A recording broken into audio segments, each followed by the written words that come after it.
aside from international outrage over this, it's gay Russians who have the most to lose, of course. Our next guest proves that. You can see Anton Krasovsky here hosting a Russian TV show. Earlier this year, he came out on air in front of everybody watching, including his bosses. It was a hugely controversial decision and one that cost him his job. Let's cross to Lisbon now, where Anton joins us this evening to discuss what he did and what is going on in his home country. More, Anton, firstly, why did you do that?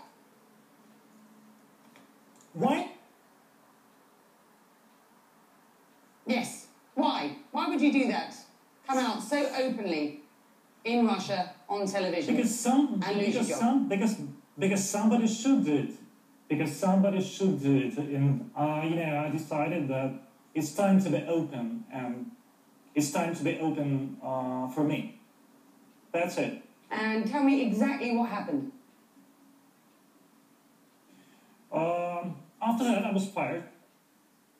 Right that night, I was fired by SMS,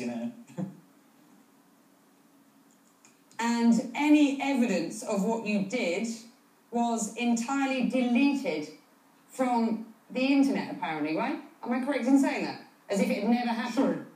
Of course. Who did that, do you think? Was that a Kremlin direction? Yeah, perhaps. Maybe. 75% of people in a widely quoted poll recently say that they are anti-homosexual behaviour and rights. Is that something that you appreciate and acknowledge, at least in Russia?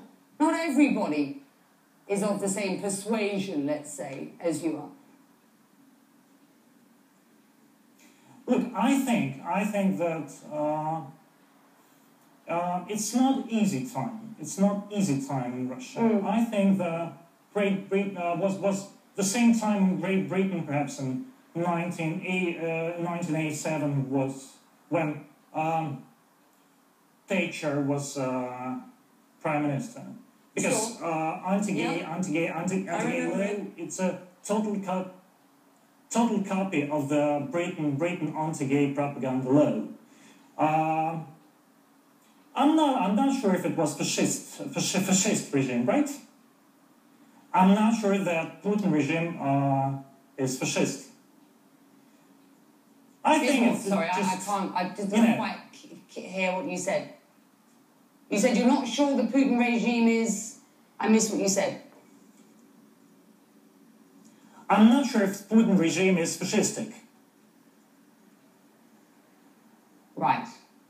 Gay rights laws do vary widely around the world. You and I both know this. Let's just take our viewers through a bit of a global sort of whiz round on homosexuality and its rights around the world. Same-sex marriage is recognised within 14 countries. Same-sex couples have some or all the same rights as marriage in 17 other nations. 59 countries have laws prohibiting discrimination based on sexual orientation. There were 76 countries still consider homosexual acts illegal. That's about 40% of UN member countries. Homosexual acts punishable by death in 5 countries and in some parts of Nigeria and Somalia. Tell me, Anton, where do you think this discussion, this narrative, this argument is going to go next? There's this kind of, I don't know, groundswell of international support for those who are horrified by what they see going on in Russia, and a groundswell of support for at least some sort of reaction from the IOC with regard to the Sochi Games. Where do you think this all goes next? Sure. And how persecuted... I understand you. I think that Russian gay people needs international support. But international support, it's not a boycott of Sochi Olympic Games. Because Olympic Games, it's an international event. It's not a Russian event, it's not a personal event of Mr. Putin. It's an event of million people in Russia.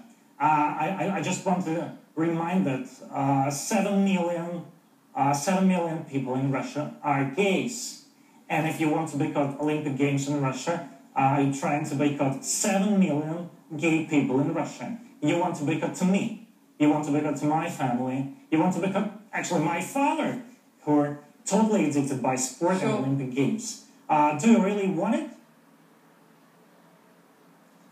I think if you want to, Anton, no, I'm going to have to take a break, my love. But we do massively appreciate you being on tonight. I'm so sorry it's the end of the show. I've got to get out of this studio and move us on at CNN. Anton, we appreciate your time tonight. Parting shots, if you were lucky to see, or lucky enough to see the spectacular Perseid meteor shower last night. It was fantastic. If not, okay. Are these really pictures? Yes, they are. Some starry pictures taken around the world. This is what we're going to close out with tonight for you. A very good evening from Abu Dhabi, from London, and the staff in Atlanta.